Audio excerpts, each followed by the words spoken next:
Hello everyone, welcome to my channel flavour veg. આજે હું તમારી જોડે માવા મલાઈ આઈસ્ક્રીમની રેસીપી લઈને આવી છું.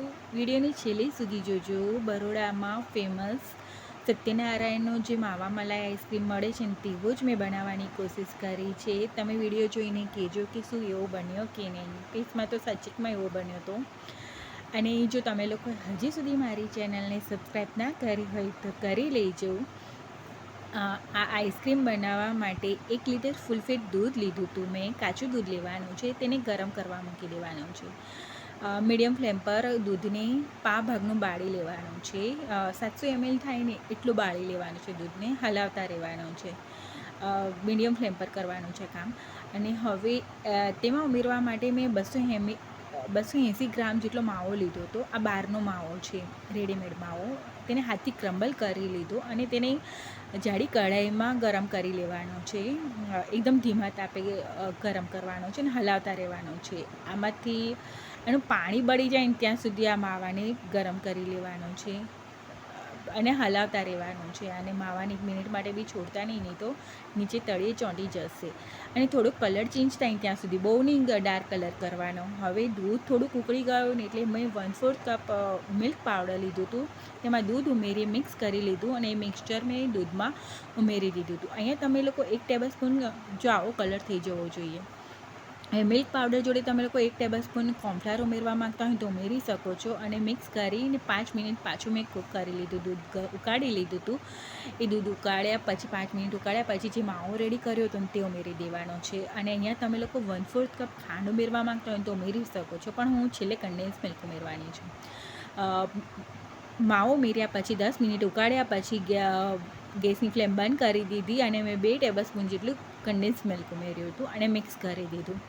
અને પછી હવે આ મિક્સરને પૂરું ઠંડુ કરી લેવાનું છે. તે તમને પતલું લાગશે પણ જો જાડું થઈ ગયું અને માવાની કણીઓ બી દેખાય છે.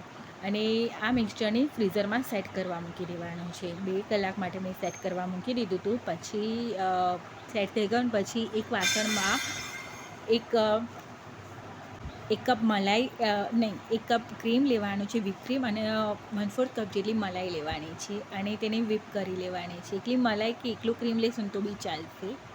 બીટર ફેરવી દેવાનું, ક્રીમની ટેક્સચર આવે ત્યાં સુધી.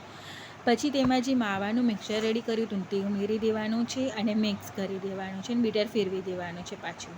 જો માવાની કણીઓ દેખાય છે અને ટેસ્ટમાં બી આ આઈસ્ક્રીમ સચમાં બહુ જ મસ્ત થાય. હવે આ આઈસ્ક્રીમનું મિક્સર રેડી છે. હવે આને સેટ કરવા મૂકી દેવાનું છે. ફૂલ નાઇટ સેટ કરવા મૂકી દેવાનું છે. આવી રીતના 2 કન્ટેનરમાં મેં સેટ કરવા મૂક્યું હતું ને આવી રીતના કુલ્ફી મોલ્ડમાં બી થોડુંક બચ્યું હતું ને એટલું આ કુલ્ફી મોલ્ડમાં મેં મૂકી દીધું હતું. અને પછી બીજા દિવસે મેં ડિમોલ્ડ કર્યો હતો. આવી રીતે ડિમોલ્ડ કર્યો હતો. ટેસ્ટમાં આ આઈસ્ક્રીમ બહુ જ મસ્ત થયો હતો. જો તમારે લોકો ફરાળમાં ખાવા હોય તો કોર્નફ્લાવર ના ઉમેરતા, બાકી 1 ટેબલસ્પૂન કોર્નફ્લાવર ઉમેરશો તો બી સરસ લાગશે. અને માવાને બહુ ગરમ નહીં કરતા, જેટલો કલર મેં બતાડ્યો એટલું જ ગરમ કરજો, નહીં તો કલરમાં ફેલ થઈ જશે. જો આવી રીતે કુલ્ફી બી પછી મેં ડિમોલ્ડ કરી હતી. માવાની કણીઓ દેખાય છે. ટેસ્ટમાં તો મને સચેકમાં એવો જ લાગતો હતો. તમને લોકોને કેવો લાગ્યો આ વિડીયો? તમને લોકોને શું લાગે છે? સેમ સુસાગર જેવો થયો છે કે નહીં? મને એક વખત કોમેન્ટ સેક્શનમાં કહેજો. અને જો મારો વિડીયો ગમ્યો હોય અને મારી રેસીપી આ ગમ્યું હોય તો પ્લીઝ મારી ચેનલને લાઈક સબસ્ક્રાઈબ કરવાનું ના ભૂલતા.